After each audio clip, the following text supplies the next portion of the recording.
Hi, everybody. Hey, listen up, people of Earth. I need some advice. I work down at that NASA black site out there off of Shoto Trafficway, the one with the big pizza on it. The sign don't say NASA, but it's NASA. It's all a big, I guess you'd call it secret. So yes, I do work at NASA, but more on the custodial side of things, and what they call the chronometrics wing. This part is the secretest part because they launch the astronauts here. Only they don't launch them into space, they launch them into time. And they don't call them astronauts, they call them chrononauts. And if you mess up and call them astronauts, they totally go off on you. There were 5 of them. I guess they all got along together real good. The nice one was Rafa. He never went off on me. I was sorry when he got eaten and stuff. Harper thought she was real cute and quirky, but I didn't see it. She went off on me once over a lavatory issue. Barry and Jerry. Barry never went off on me, but Jerry did try to nip me a couple times. Everybody was all like, oh man, you gotta report that to Kimmy. So I reported it to Kimmy and she went off on me. So I complained to her boss, Colonel Freling, and he made me spend 15 minutes a day loving Jerry. I resisted at first. Then I kind of got into it. Anyway, they're all gone now. Now it's just me. Well, me and Jerry, and I can't put my finger on it, but something ain't right with Jerry. I blame myself somewhat. I should have maybe unplugged the monitors or whatever. Then Jerry wouldn't have seen what happened to Barry. I wish I ain't seen what happened to Barry. I think it maybe broke him inside. Watching Barry go out like that, it was pretty gross. Well, they were nice to look at anyway. Floating. Looked like something you'd put on a string or play with at the beach. Didn't look like they'd swoop down and pulp your head or whatever, but I guess that's what they do. What happened was Jerry got out, but they didn't pulp his head. In fact, one was kind of kissing on him. So we were all like, let's get out of here before they want more than kisses. But Kimmy had other plans. She was determined to teach those things about Jesus Christ, so she'd snuck along some Bibles translated into jellyfish, or what she thought was jellyfish, and it had coloring pages. For the kids, I guess, jellyfish kids, it was way over my head, and some of the pictures I personally thought were unbiblical. Someone said, what was she thinking? And I said, nobody can even guess what she was thinking, but I guess what she was thinking was some kind of mass conversion happening.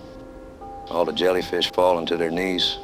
Or maybe this was just the start, and she was planning to bounce from world to world, always landing right when the first critters to get souls, and she's there to save them. But I ain't here to cast aspersions. Maybe she was looking for romance? A jellyfish boyfriend that she could get into some kind of spawning situation with? Didn't work out like that. Them things didn't take to her teachings.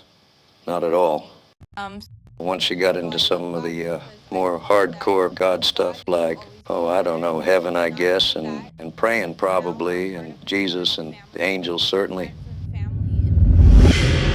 Things got ugly. Now we come to the part of my story you may find somewhat hard to believe. Something about Kimmy's words changed those creatures. No, seriously, man, I mean it. Because before she brought up Jesus, they was fairly well behaved. But afterwards, not so much. Oh, no. Kimmy!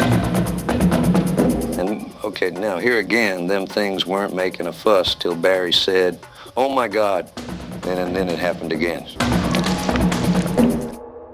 And we lost Barry.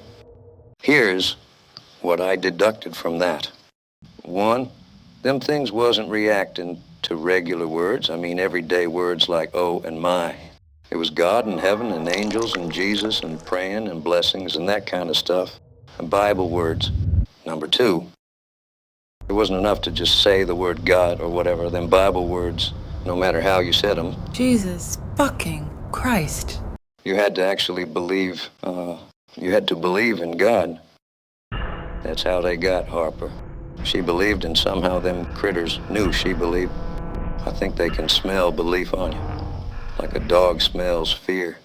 And then they suck that belief right out of your brain.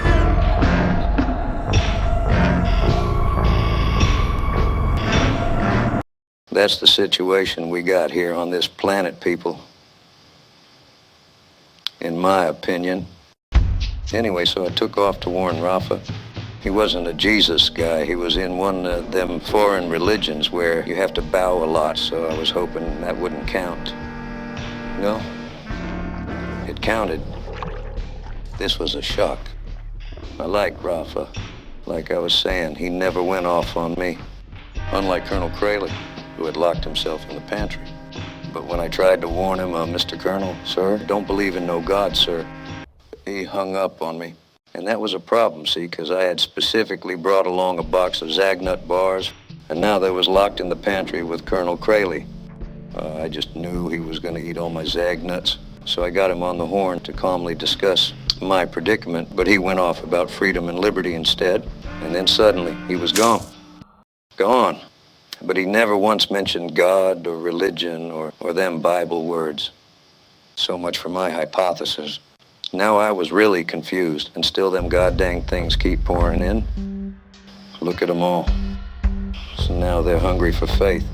Thank God I'm an atheist. Well, people of Earth, I gotta cut things short here out of minutes. But straight up, if you could teleport or whatever, some victuals my way, I'd sure appreciate it running low. And when I think about eating Jerry, I have qualms. He's already turned, and he ain't even dead yet. Height? Hope my head don't get pulped in the night. Yours too. Peace out.